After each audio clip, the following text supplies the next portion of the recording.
Hi there, Dr. Lauren Tova here from Mental Health Aware Yoga.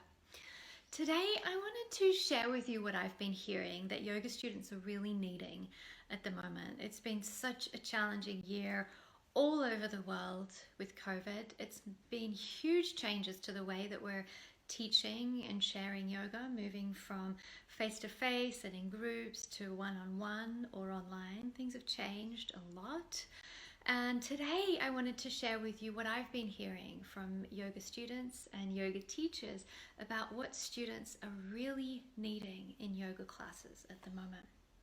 So the first thing is about community. People are wanting community more than ever with social isolation and social distancing. This is something that's really fallen by the wayside, or something that's been that we haven't been able to really be part of in the past year. And as human beings, we're social creatures and we crave this connection.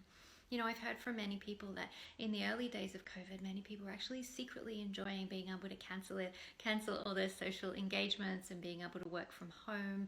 But, you know, after the months that this has been going on, it's starting to get really challenging for a lot of people. And so something we can really offer our students is connection. So depending on where you are in the world, if you can teach in person, that's a beautiful way to support people to come together, to support them to connect with themselves, to connect with you as their teacher, and connect with each other, their community, the yoga community. If you know you're not able to come together in groups, and I know in certain parts of the world this is not possible, connection can still happen online. There's still really many beautiful ways that we can come together and we can connect online. I mean, I've been teaching online for many years. And I've seen since COVID, even more so, how we can still connect online, how powerful this online platform can be. So whether you're teaching online or whether you're teaching face to face, I really invite you to make a real effort to cultivate this connection and cultivate this community. Okay, so that's the first one, connection. The other thing that I'm seeing and hearing is that people are exhausted. People are exhausted. So they're coming to yoga exhausted and anxious. So we, as yoga teachers, what we can really do is support our students with that. So practices that are deeply nourishing and deeply supportive for our students is what's really needed.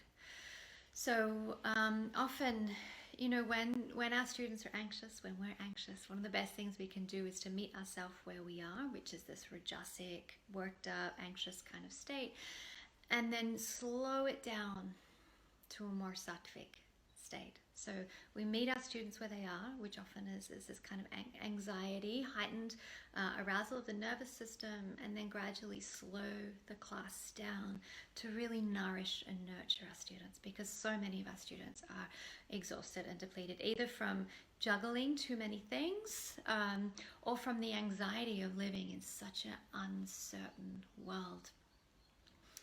So starting with something a little bit more dynamic in your classes, maybe some sun salutations or moving the body, whatever it is, meeting that anxious energy where it is, and then gradually slowing the class down over the course of the class and giving students some really nourishing, maybe some restorative practices or a guided shavasana, yoga nidra practice, something that's going to be really nourishing for your students.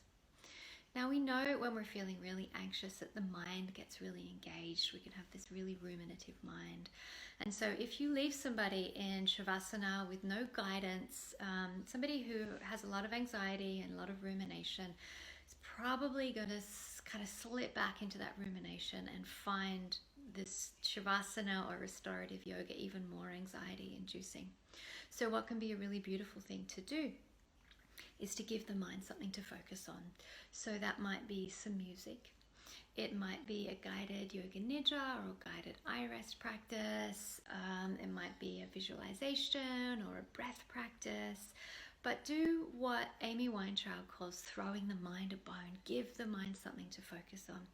Now, not all students are going to need that. So the invitation can be to your students is I'm going to play this music, or I'm going to do this visualization. You're welcome to follow along, or you're welcome just to tune out my voice and simply be. So you're offering those two options. And students who are really, that kind of really heavy exhaustion and need a deep rest and not all the kind of verbal cues that you might give, they can just tune you out and rest. And those students who really need something to hook their mind into so they don't go into this ruminative spiral, then they can make that choice and attend. And maybe what might even happen is that they start off attending to your voice, and then over time their nervous system starts to settle, their mind starts to settle, and eventually they can tune you out and just be, simply be. Okay, so that's two things that really three things, I guess, that I've been seeing and hearing in the yoga space in the past few months, as we're all coming to terms with what's going on with COVID. So one is about community and connection, and about meeting anxiety and also exhaustion in your classes. Thank you for doing everything that you're doing, supporting your students right now. It is needed more than ever, and I really want to celebrate you for doing that, and at the same time remind you that this is hard on all of us.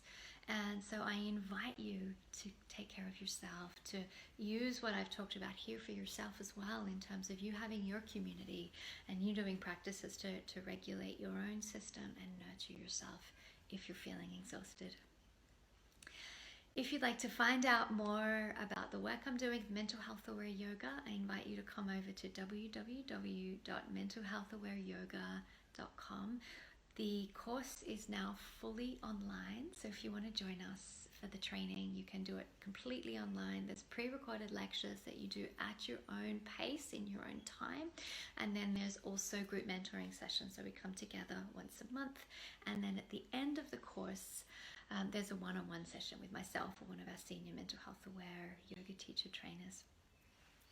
I'm also going to be in New Zealand. Well, when I say in New Zealand, I'm going to be streaming in live into New Zealand. I was supposed to be in Auckland earlier this year, but due to COVID, we postponed it until November, the 28th to the 29th of November. We've decided to go ahead with the training because things are looking really good in New Zealand, COVID-wise.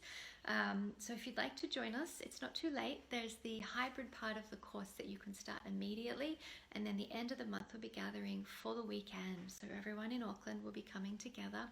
I'm going to be streaming in live from Australia because unfortunately I can't get on a plane and be in New Zealand at the moment.